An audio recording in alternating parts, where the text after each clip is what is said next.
So think about it. If I right-click on one of these folders or files, there really aren't that many options. So let's fix that. I'm going to install, and it's called Sidebar Enhancements. So let's get that set up. So the first thing you'll notice now with it installed is when I right-click, you have a lot more options, almost too many options at this point. So you see we now have options to find in folder, find advanced, add folders to projects, but you can do more than this. There's a lot more to it than meets the eye. For example, I've created this index.html file. Let's go ahead and add a doc type and be good citizens. If I want to view this in the browser, I can right-click on the file and choose Open in Browser. Now, if this option is not showing up for you, you might need to restart Sublime. So if it is, give it a restart and see if that works. So I open it up in the browser, and sure enough, that works. But what if I want to assign that to a shortcut? Well, there actually already are some shortcuts for you, but we don't know what they are. Well, let's go to Sublime and view the README file. Sidebar Enhancements, and now we can look over the README, but what I'm most interested in is the key maps for my OS, which is OS X. If you're a Windows user, you're going to open that one. Let's bring that in, and now we can see there already are some key bindings for us. So Control-T to create a new file within the sidebar, that works. But also F12, which will open the file within the browser.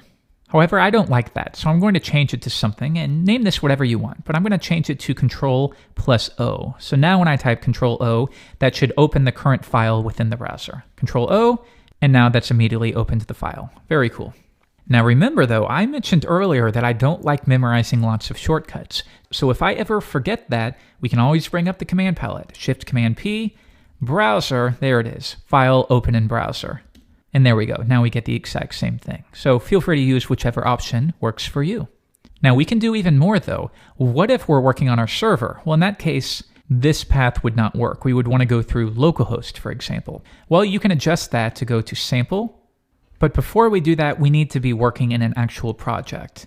So let's bring up the command palette, and I'm going to look for project, and let's save this project. And we're going to call it sample.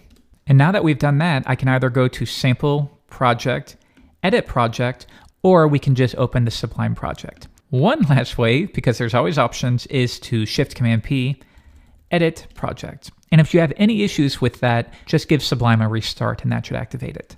So now if we want to specify a URL, we could say the URL, and by the way, for production, you could also add production as well.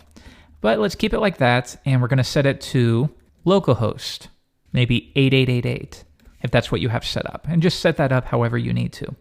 So now with that saved, whenever you try to open a file with Control-O, that's now going to that URL. And in this case, I don't have any server running, but if I did, that would work. And that's a tip that a lot of people don't know, so keep that one in mind. I'll see you in the next video.